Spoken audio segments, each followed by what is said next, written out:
sorry y'all, somebody around here cutting grass, but I just wanted to come on in here and share something about my plants. This mint plant is so cute. There go the lawnmower. Sorry about that, all that noise. But I'm going to propagate this plant. I think it might be too much plant in this thing. It got spots on it. I'm not sure if it is some kind of disease. Hopefully not. Maybe it just needs too crowded.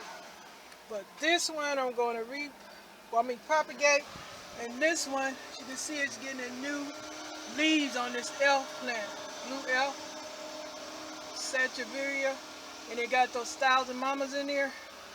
I'm going to try and propagate that plant, and I'm going to propagate this elephant plant here. Look at all those leaves in there. I like this plant, this elephant plant. If y'all gardening community people, a lot of y'all recognize this plant. I'm going to propagate it, but I got to get out here because it's too much noise. Hopefully y'all can hear this dang video. That's it.